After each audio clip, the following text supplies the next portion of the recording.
Kuasanya sempurna dalam kelemahan. Saya pernah mengalami situasi yang terlalu begitu lelah untuk berdoa, kecewa, dan lelah untuk berharap. Mungkin saudara juga mengalami hal yang sama.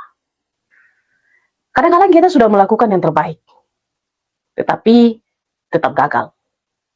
Kemudian kita mulai berpikir, Tuhan, aku terlalu lemah. Aku nggak sanggup lagi. Tapi justru di titik itu, di titik terendah dalam kehidupan kita, Tuhan sedang menyiapkan sesuatu yang jauh lebih besar. 2 Korintus 12 ayat 9 mengatakan, tetapi jawab Tuhan kepadaku, cukuplah kasih karuniaku bagimu, sebab justru dalam kelemahanlah kuasaku menjadi sempurna.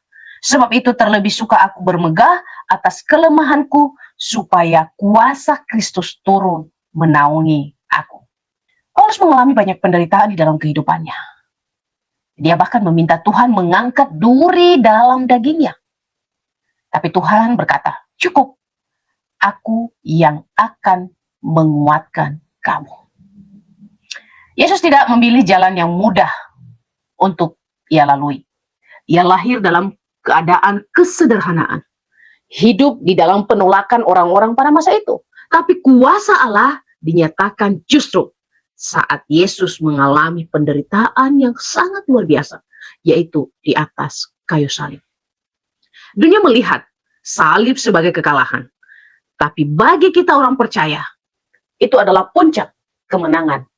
Kristus adalah bukti bahwa kelemahan manusia bukan penghalang bagi kuasa Allah. Justru tempat Allah menyatakan kasih dan kuasanya yang paling mulia. Saudaraku yang terkasih, hari ini jika kita merasa gagal, kita merasa lemah, atau kita merasa tidak cukup, ingat, itulah kesempatan bagi Tuhan untuk menunjukkan kuasanya. Dan Allah mau bekerja di dalam kehidupan kita. Berhenti bergantung pada kekuatan kita sendiri. Mulai berserah dan lihat bagaimana kuasa Kristus bisa menolong kita. Terkadang Tuhan tidak mengambil kelemahan kita.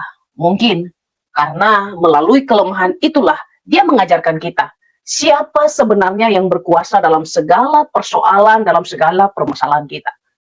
Kelemahan kita bukanlah akhir dari cerita atau kisah hidup kita. Justru disitulah Tuhan berkata, cukup kasih karuniaku bagimu. Dan saat itu kita berkata, aku tidak bisa tanpa Tuhan. Dan Tuhan menjawab, tapi aku bisa. Marilah kita mengandalkan Tuhan di dalam segala kelemahan kita. Amin.